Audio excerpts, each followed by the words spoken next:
Her ser vi så Aalborg.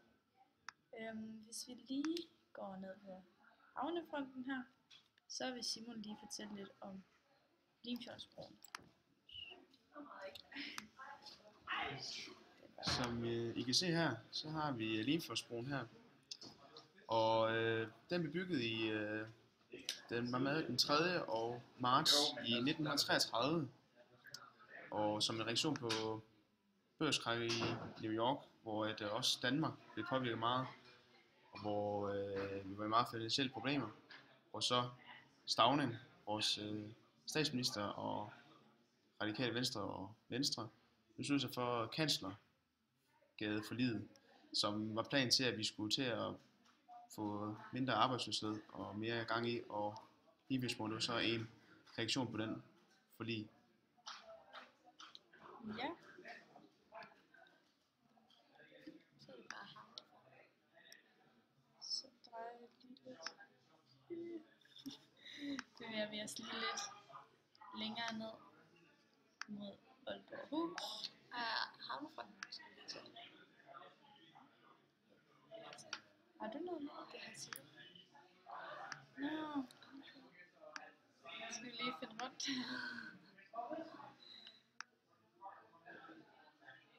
Cirka. Yes. Sikkert. Yes. Yes.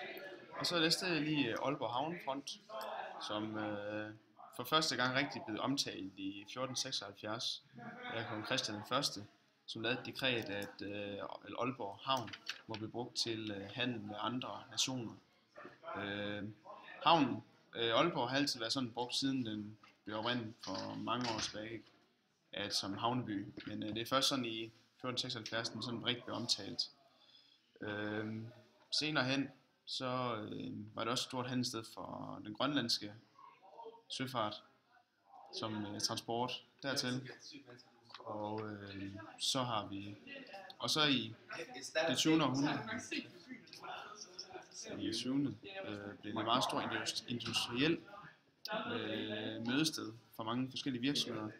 Og som vi kan se i dag, også på billedet her, så er havnefronten blevet mere sådan et sted, hvor folk lige socialiserer sig og være i, for eksempel kan spille, og også være i en park, som måske lige kan ses, ja, lidt der, ja. Ja. Så skal vi til slottet. Ja.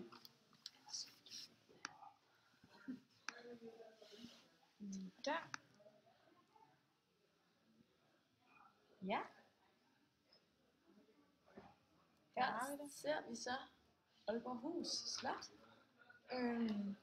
Og det blev bygget mellem 1539 og 59 af Christian den 3. Og det blev bygget for at lave en rekonstruktion af det originale Aalborg Hus Slot, som blev smadret i Grevens Fejde. Grevens Fejde har fået navn efter greve Christoffer. Grevens Fejde, det regnes for den sidste borgerkrig i Danmark. Og man kan sige, at det var borgerne og bønderne imod adelen. Og på en eller anden måde var det også en kamp mellem katolicismen og protestantismen. Borgerne og bønderne, de var for katolicismen, og adelen var mest for protestantismen. Adelen vandt den her fejde, men borgerne og bønderne fik altså under krigen brændt Aalborg Hus Slot ned. Og efter den her tid får vi så reformationen i Danmark. I dag er slottet stedet for statsforvaltningen i Nordjylland, og der er en kælder, en fangekælder i det, som man kan besøge i dagtiden. Ja. Ja. Og så skal vi til Aalborg Kloster. Så må vi videre.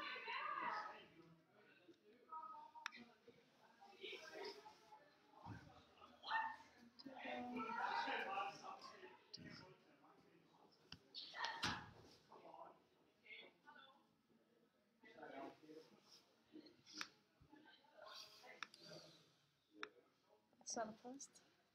Nej. Ja, her ser vi så ja, en, altså bygningen af klosteret. Og det var oprindeligt et kloster ledt af en katolsk orden, som tog sig af de syge, fattige og ældre. Og det var en gave fra Maren Hennings i 1431, som var den her rige dame, som lagde mærke til, at det var ikke alle, der klarede sig så godt i byen. Og efter reformationen blev det så til hospital og latinskole. Og der efter reformationen havde Aalborg Katedralskole også, der holdt de også til i katedralen. Og det var indtil 1848. Og under 2. verdenskrig var Churchill-gruppen også, holdt de også til i katedralen. I klosteret, mente jeg. Og det var også Aalborgs første bibliotek, der lå her. Men i dag er der så 27 ældreboliger, og dermed er det så den ældste beboede bygning i Aalborg. Så går vi lige lidt videre til Budolfi Kirke, som det gør der.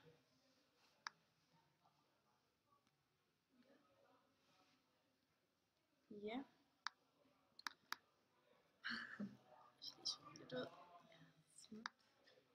Yes.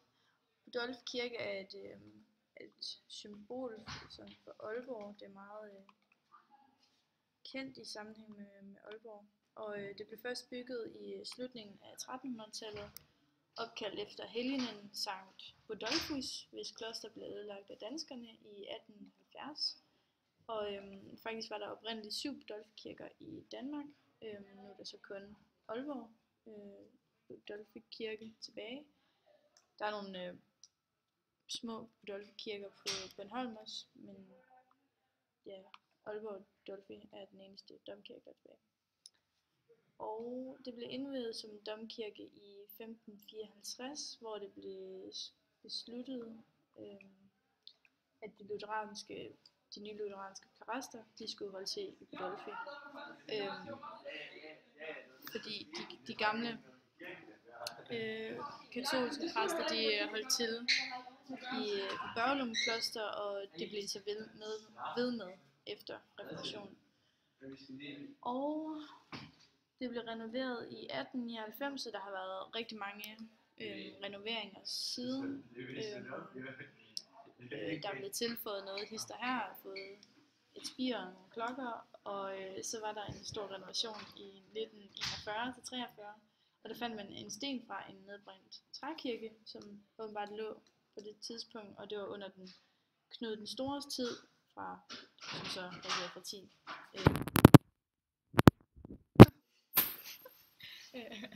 Ja, Ja, det var vores rundvisning.